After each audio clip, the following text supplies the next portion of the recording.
Hi everyone, I'm Dr. Kristen White, clinical psychologist and mom of 3, and this is the Mom Degree, where we provide support and tools to help women feel less crazy and be more effective in their role as moms. So if you're following along, we're in a series right now on shaping behavior, right? We've talked a little bit about some positive ways we can be proactive to shape our kids' behavior.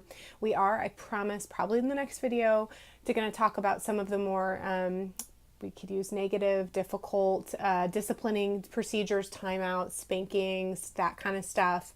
But I have one more thing that I realized we need to say before we get into those really powerful negative tools, okay? So last week, if you were with us, we talked about that we have to ask the question as we're going into this discipline, why?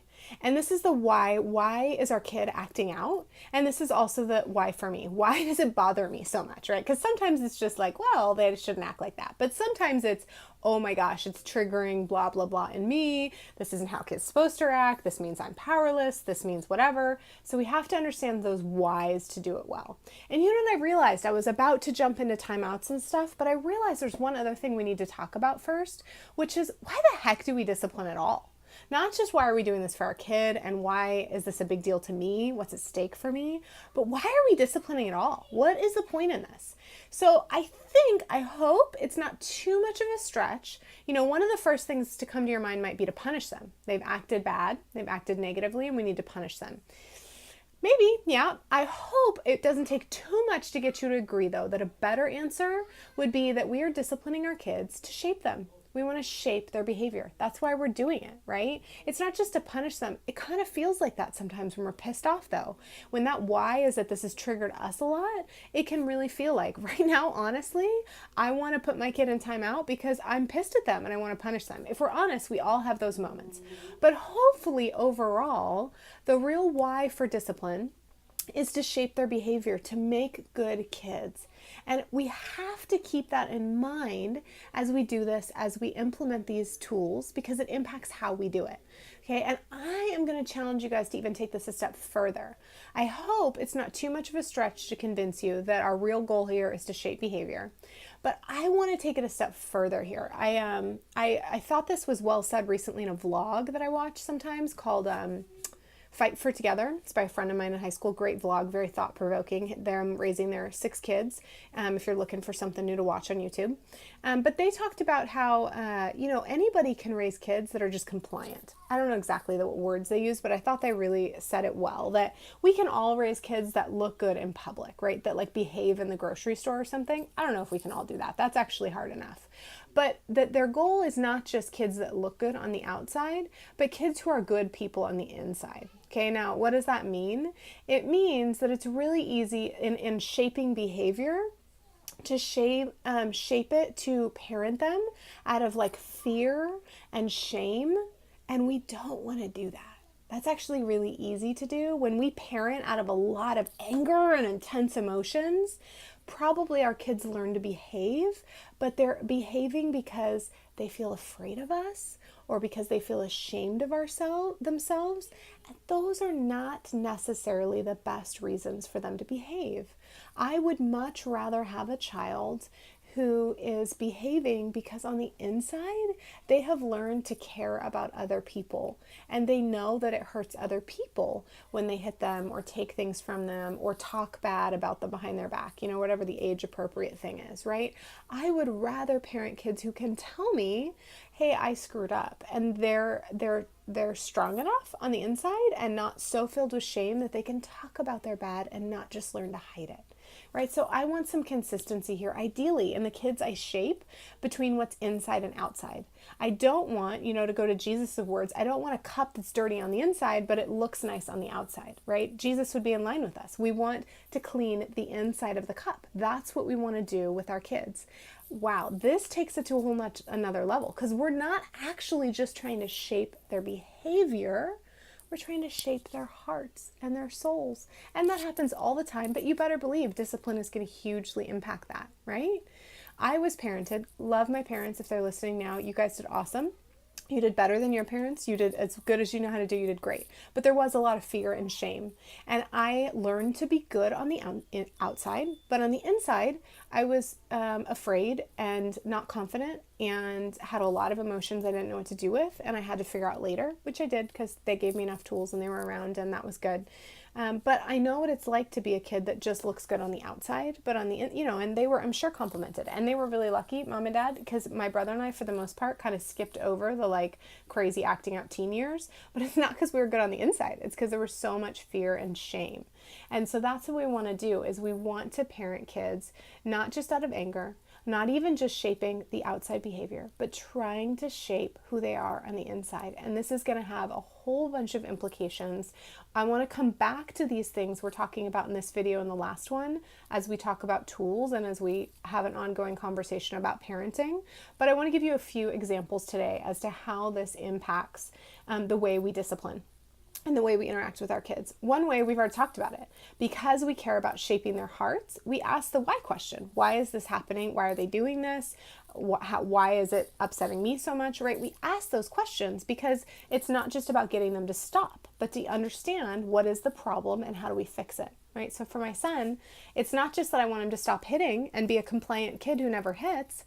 The why is he's trying to learn to regulate his emotions, and I want to teach him how to do that. That is the kid I want, not just the kid who doesn't hit, but the kid who can appropriately express his frustration, his sadness, his excitement, not just like, I don't know, suppresses those emotions because he knows he's not supposed to hit, but actually expresses them appropriately. I hope this is making sense, guys. I feel like I'm being a little repetitive, but I really want you to get what a difference this makes when we're thinking about why we're disciplining, and we're doing it to make really awesome people, little people from the inside out, right? Some other ways, just as examples, we'll keep coming back to this, but some other ways as examples that disciplining in this way, parenting in this way is going to impact it. Okay, this is really hard. You ready? We have to be calm. We have to be calm when we do it. Because if we discipline when we're angry and out of anger, whether it's to punish or it's just, and I have these moments. My 2-year-old and his anger like shoves down the baby and I freak out, and that doesn't help. You know why? Because we've talked about when we have really intense emotions, there's no blood in the front of our brain. It all rushes to the back. Guess what? That's true of our kids too. So when I'm yelling at my son because he pushed his sister, he can't hear me. He can't think clearly anymore. He can't internalize the message into becoming this new person. He is now afraid, and he can't think clearly either. He's got all the blood in the back of his brain, and he's in fight or flight mode. He is not going to internalize and take in and change in any way. He's just going to learn, oh my gosh, don't do that because mom freaks out, and that's a fear message, right? So we have to do our best to stay calm.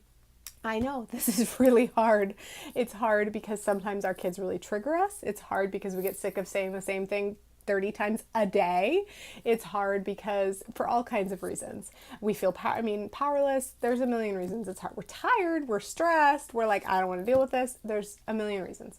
We have to do our best to stay calm though. And when we're not calm, we need to postpone the discipline for a second. That might be a good moment for a timeout so both the kid and ourselves can calm down. Right? We may need to call a break or a timeout of some sort because we can't effectively discipline and they can't effectively hear us when we're upset, right? That just upsets them. So we learn that discipline has to happen when we're calm, and ideally when our kid is calm too. So if they're not calm, if they're really upset, if they're really angry, sad, activated, right? If they're throwing a tantrum, they're crying, guess what? That's not the time to really discipline either. That's actually the time for relationship and soothing and helping them re-regulate their emotions because they can't hear you when they're in that place. Even if you're calm, their blood's already gone, they can't hear you.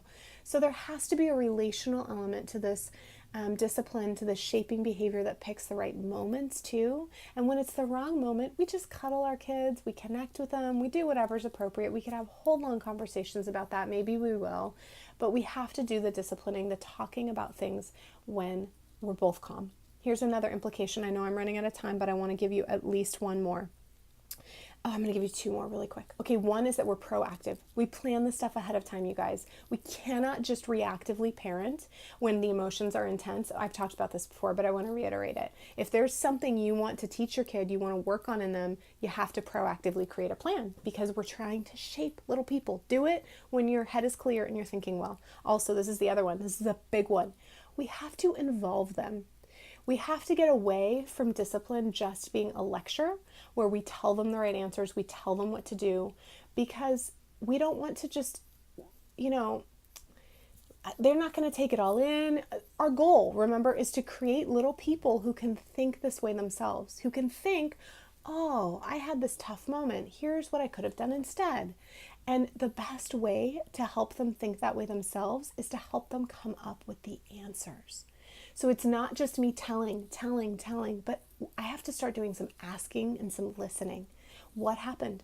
What do you think you could have done differently? What do you think the consequences should be? Lots of asking, listening, reflecting back what we hear, empathizing, validating. We're going to come back to this stuff. I know I'm glossing over it really fast right now, but these are the things that have to shift if we want to discipline to shape behavior and to shape people internally, right? Their hearts, their souls. If we want to do that well, we have to shift these things.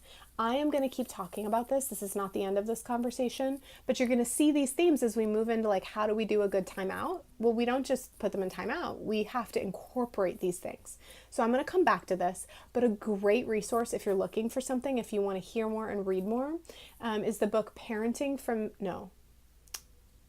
No Drama Discipline, also by the same author. But what I'm thinking about right now is called No Drama Discipline by Daniel Siegel. And a lot of these themes of listening, being calm, being relational and connected, he's going to talk about in there. And it's great because he's going to talk about it from a brain perspective. It's not just a theory of like, well, this is what's interesting about parenting, or this is what worked for my kids. But hey, this is how the brain works. And here is how we incorporate that in to the way we parent. Fantastic book. I highly recommend it. No Drama Discipline by Daniel Siegel. We will come back to these themes, but that's a great place to pick up on more of this. All right. I hope that makes sense. Please post questions, post why do you discipline? What do you keep in mind? If it is the same stuff, how do you integrate that practically, right? Because that's what we have to get. We have to get the theory and then move it into what we practically do and the millions of things that interfere with that for us and our kids and how we overcome those. All right, next week, I'm pretty sure we're actually going to get into more tools. But first, this is the question. Why do you discipline? What do you think of this stuff? Tell me what you think, guys. I can't wait to hear. That is your mom challenge this week. Much love and many blessings. Until next time on The Mom Degree.